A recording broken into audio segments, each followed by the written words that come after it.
Hey everybody, you could really help out the podcast by going to jmohr.com, clicking the Amazon link, and buying whatever you want. Tweet what you bought, and I will talk about it on the show.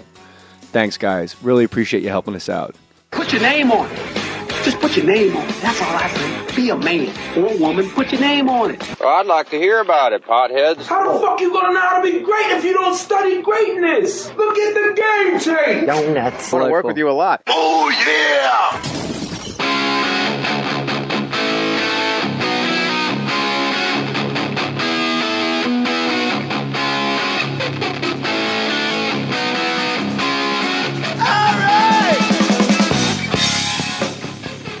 Yes, Fake Mustache Studios. Jim Norton on the Fake Mustache Studios tour. Yes. Came from Jim and Eddie's. And now I'm here. I appreciate you coming out and doing this, too. It's late. Thank you. You're my boo. Thank you. You're my baby boo forever. That's nice. You texted me about a month ago saying, I'm coming to LA and I want to do your podcast. And I got all giddy because you got to chase people around. Yeah. And you got to coordinate everything. And it was just so nice, like an old friend reaching out going, hey, I'm going to be in town. Let's do it. I got all excited. So thank you. It's always weird to ask friends for things, too. It's like you never want to. Like, I never like to ask people for shit, but it was like I'm promoting, so it's like I hope you have me on. You know what I mean? It's like it's always embarrassing to ask people for shit, and I hate doing that. It is weird. Why is it weird? Is it because you saddle them with that? Because it is the fine line. Like if it's like with Fitzsimmons, I just did his podcast, and he said like asking Howard to write the foreword to his book. Like all of a sudden you become the pain in the ass. To right. this like someone has to remind, hey, don't forget about Greg's foreword. Right. Like asking anybody a favor. Like I always say, just tell me no or don't respond to this. Right. And that'll be the no. Yeah, because we're all low self-esteem idiots, comedians especially, and there's just something about it. It's like we learn how to be vulnerable and mean on stage, but when you're asking somebody for something, you're really asking, and there's no way to be mean and fucking conquer it if they say no. It's just embarrassing. There's no way to win. Could you do that? No. Ugh. All right. And then you just fucking slink away, embarrassed and rejected. Your special is on Epics? Yeah, at EpicsHD.com. It's actually a really cool network. I mean, they're you worked with them before. They're good. Everything's new now. Like right now, Kevin Smith's the one that told me about podcasting, and I said, so this is like the future? And he goes, no, JJ, it's right fucking now. Like we are all on the ground floor of an elevator going straight up. Like all people, like everybody else in the business is going to be like Roger Paul booking bowling alleys in Staten Island going, what happened to the business? Right. Well, radio has ruined itself. Satellite still has a good foothold, but it's like even that, I mean, you know, podcasts are the fucking way to go because, you know, you just go and grab what you want. You don't have to worry about the fucking receiver going out. You don't have to worry about the signal being strong. You know, you just go and get what you want. And those fucking a-holes in management. Yeah, you don't have to deal with those. I'm glad we keep the language from getting too rough. I like it. What's the name of your special? Please Be Offended. Oh, that's why you keep tweeting the words "Please be offended." Yeah. It's a desperate and vain attempt to get it to catch on. Please Be Offended is a good title. I didn't know what to call it. And it's not a statement about me thinking I'm so... There's nothing worse than some fucking jizzbag who thinks he's a maverick just doing mediocre concepts. But it's more about people just being very hypersensitive. You know, you said something interesting that you're a jizzbag. Yeah, it's a great word. But like when Attell was here, I'm always amazed at the guys that what they say, guys like you and like Dave, like your guys, the words you say I really covet. And if you think you suck, like we're all in trouble. Because you're the guy we all think is terrific. Well, thank you. But no, I really, it's funny. I was thinking, like, I feel like an abject failure. And I'm not saying How is that possible? You silly goose? It's the irrational thinking. It's because you're a silly goose? Yeah, and basically, I'm kind of a silly goose. There you go, buddy. Paging Dr. Norton. But yeah, I fucking, this is the absolute truth. I shot the special. I had built up to it. Ozzy's in the beginning of it. It's one of the highlights of my life. I shot a scene in his house. And after the special was shot in Cleveland, I was in my fucking room and I had my belt and I'm like, I should just hang myself. I was literally so depressed. Why? I just wasn't happy with it. Like, you know, and it's like, I say this after because I'm fine now, but I was so fucking miserable. Was it specific things in the set that you thought you fucked up, or the first show, the lighting wasn't what I wanted, but what I didn't realize at the time. What is it, fucking La Cage aux Folles? It's fucking stand up. But I didn't want to spotlight you goose. I didn't want a well lit audience. I wanted it to be fucking pitch black. Yeah. But I didn't realize the director told me, well, the stage is lit the same, so we can still cut between the shows. And you know how it is, man. You shoot something, you're like, fuck, that stunk. And then a week later you watch it, it's like, wow, that came out really good. But in that moment, I watched 3 minutes of my fucking fat head on one of the close-ups. And I'm like, oh, you fucking pig. I was really, really overtired and just manic, and it was over, and I just wanted to hang myself. And I came out the next day and edited it. And in the editing process, I was like, okay, it came out the way I was fine with how it came out. I like it. If you were going to kill yourself, do you think hanging's the way you would do it? I absolutely do. Because eat a bullet is the famous Jimmy Norton catchphrase. Yeah, I finally got JimNorton.com too. Finally, the Cyber Squatter hopefully fucking... There's always some fucking Chinese kid in Chicago that owns all of our domains. You fucking prick. Give it up, you stupid ape. I don't know how I got it, but I got the name for a couple grand. It would be hanging because that's the one you can always bail yourself out of. And you can kind of do it like you can kneel there. Oh, you mean like if you change your mind? Yeah, you can't... Well, you don't hang yourself like from a fucking chair, because we all saw The Sopranos fucking season 6 when fucking, was Bobby Cheech, his name was, hung himself, and he's trying to stop it and he can't. So I would do it with a fucking belt. I would kneel with a belt and fucking lean forward, because I know I could always undo it if I wanted to. Well, I think that's what Michael Hitchens from INXS thought when he was pounding his dick, hanging himself. He goes, I could always get out of it if I feel like it. I guess that's a good Like point. one load and one death later, we're fucking looking at his gravestone in Sydney. Yeah, I guess that's a good point. No one who dies of autoerotic asphyxiation fucking plans on it. You just want to fucking, you always see a clean sock next to them. They're like, oops. Yeah. Famous last words. Yeah, this didn't go as planned. This will go just a little tighter, I wonder how many people like jump off of buildings and on the way down are like, fuck, I'm gonna miss TV. Yeah. TV. I bet it's like a weird thing that like, not your kids, you're like, wow, just fucking Montel in the middle of the day. Yeah. That's what I'm gonna miss the most. O&A, I was not in the day they interviewed him, but the guy that in the documentary, The Bridge, he jumped. There's one guy who jumped and lived. The Golden Gate Bridge documentary that I love. Where they show all the fucking saddest IMDb page probably. It would have been funny if I said IMDb, but I just bailed out and said IMD because I'm a non-showbiz idiot. No one caught it.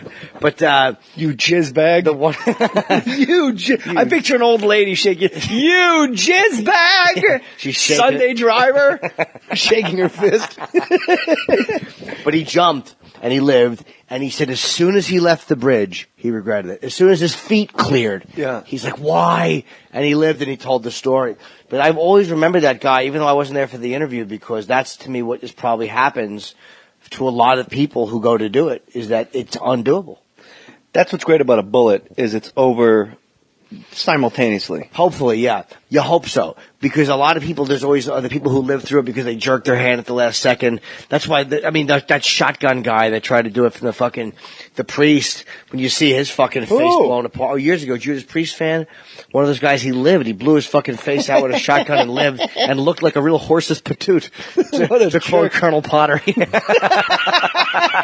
How about, like Bud Dwyer did it right. Yeah. And he told everybody to get back. Like, come on, someone's gonna get hurt. Like, he was afraid for other people's safety. Yeah. And he opened up like a brown paper bag of dough. Yeah. And was like, here's your advance. Yeah. I don't want anybody getting screwed over at Christmas time. Yeah. Here's your $100, Jimmy. Here's your bonus, and here's the bulging manila envelope you were all wondering about. Yeah, and then people came towards the podium and he goes, get back, somebody's gonna get hurt. Yep. But that guy, that was an actual lights out situation. But you don't know if he was feeling it at all when he was just sitting there. And because I've watched so many of those horrible videos that... You've watched beheadings. Many. You and Anthony. Anthony can't watch them. Oh, he can't watch them? No. Anthony of the Opie and Anthony program with Little Jimmy on Third Mic. Thank you. Yeah, he gets very, very ill. Opie can't watch them. Anthony doesn't like snot. He hates snot. It's the weirdest thing. Like, if you send them... If you're listening to this, go to Anthony Cumia's Twitter page and just send him a lot of photos of snot. Yeah, blood boogers. He hates them. Blood boogers, snot, little kids with pasty, snotty faces. Your own children, your beautiful kids with snotty faces. Just send those to Anthony Cumia. He can't handle it. He can't fucking handle it. It's amazing. And the beheadings, none of them can. I got them to watch in studio a Mexican cartel chainsaw a murder. It was one guy that killed two soldiers with a chainsaw. Well, no, one he cut his throat, one with a chainsaw.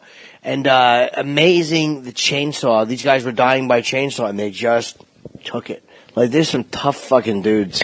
How do you? I mean, you really can't turn down if he asks you to film it. You can't be the guy to turn him down. No, because you know he needs you. He's not gonna chop your arm off. You're holding the iPhone. He's got to fucking. Hey, look, I'm gonna go kill these guys with a chainsaw, and I need you to film it. Be happy to. Be happy to. Whatever you need, pal. Yeah, you got it. I'll even upload it for you because that gives you life after. Okay, Ralph.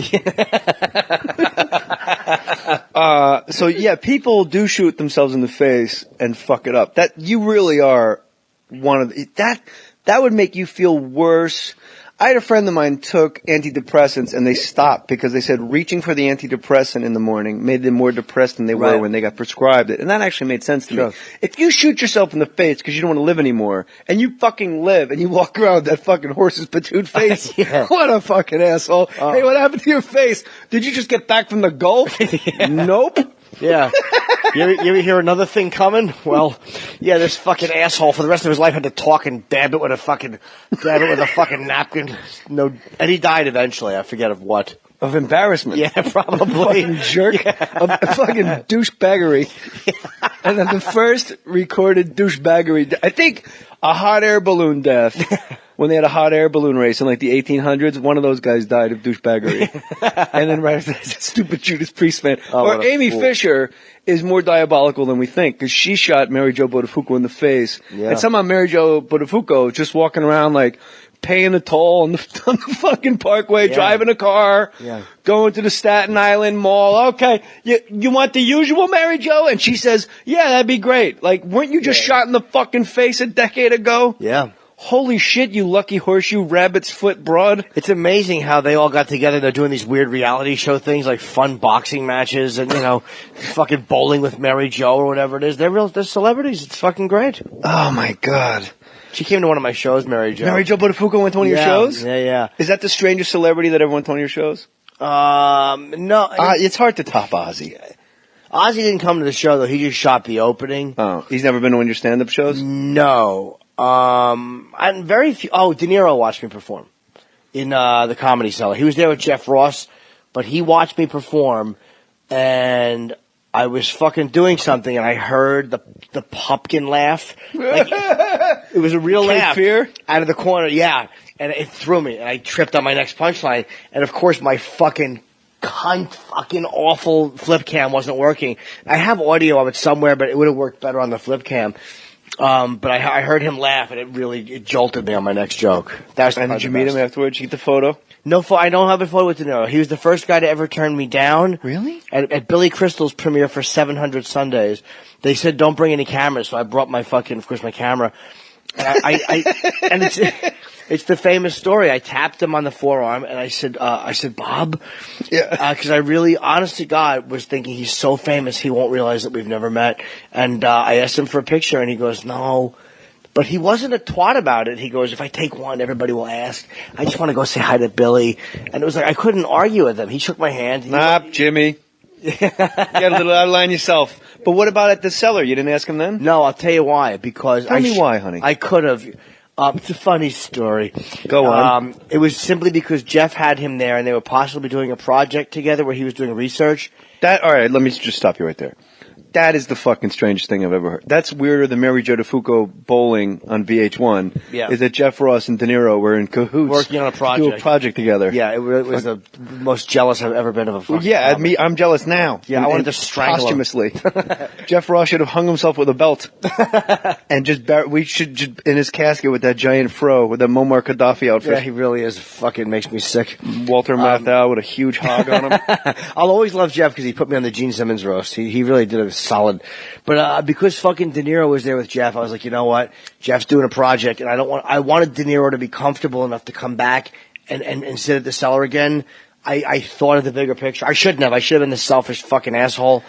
because he would have taken the shot. I like how you look like a celebrity photo. You look at like one of the theaters of war. Like, look, I don't want to raid Wake Island now because I got to take mainland Japan a couple months from now, and I don't want to spook these guys. So I want De Niro to be comfortable coming back to the cellar to see me. Well, that's the undercurrent of everything. Of course it is. I want to get to know Bob. Yeah. But I was afraid. I figured he would do it, but I didn't want to spook him there. I just didn't want, and because Jeff brought him down, I didn't want to fucking embarrass Jeff. Which really rare with a celebrity of that magnitude. But Jeff's a good friend. I'm like, I can't make it. We love Jeff. Yeah, I couldn't do it to him. Not that he would have given a fuck. The best cellar story I ever heard was Bobby Kelly with Seinfeld. Oh God! When he goes, you probably remember. Will you remember it better than me? I just know that fucking Jerry was ready to go on, and fucking blithering Bob is on the top step. You know what, dude? You got your coffee. You hang out with Seinfeld. You got friends, dude. You gratitude. Boom. So what? You don't rise to the top. Bobby was like in the middle of the steps, and Jerry looked up at him and said, "All right, I'm just gonna go on. I'll be up in a couple of minutes." And Bobby goes,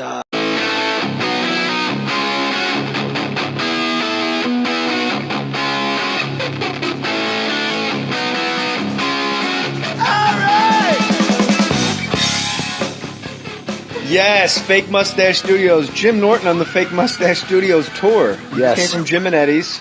And now I'm here. I appreciate you coming out and doing this too. It's late. Thank you. You're my boo.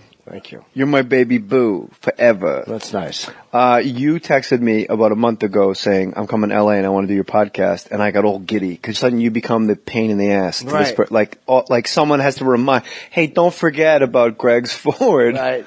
Like asking anybody a favor, like I always say, just tell me no or don't respond to this. Right. And that'll be the no.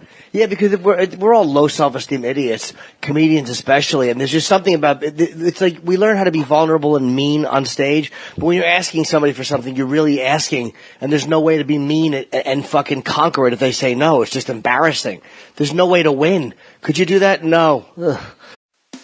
Hey everybody, you could really help out the podcast by going to jmoore.com, clicking the Amazon link, and buying whatever you want. Tweet what you bought, and I will talk about it on the show. Thanks, guys. Really appreciate you helping us out. Put your name on it. Just put your name on it. That's all I say. Be a man or a woman. Put your name on it. Well, I'd like to hear about it, potheads. How the fuck you gonna know how to be great if you don't study greatness? Look at the game tape. Donuts. I want to work with you a lot. Oh yeah! All right, and then you just fucking slink away, embarrassed and rejected. Your special is on Epics? Yeah, at epicshd.com. It's actually a really cool network. I mean, you worked with them before. They're good. Everything's new now. Like right now, Kevin Smith's the one that told me about podcasting, and I said, so this is like the future? And he goes, no, JJ, it's right fucking now. Like we are all on the ground floor of an elevator, going straight up. Like all people, like everybody else in the business is going to be like Roger Paul booking bowling alleys in Staten Island going, what happened to the business? Right. You got to chase people around. Yeah. And you got to coordinate everything. And it was just so nice, like an old friend reaching out going, hey, I'm going to be in town. Let's do it. I got all excited. So thank you. It's always weird to ask friends for things, too. It's like you never want to. Like I never like to ask people for shit, but it was like I'm promoting, so it's like I hope you have me out. You know what I mean? It's like it's always embarrassing to ask people for shit, and I hate doing that. It is weird. Why is it weird? Is it because you saddle them with that? Because it is the fine line. Like if it's like Fitzsimmons, I just did his podcast, and he said like asking Howard to write the foreword to his book, like all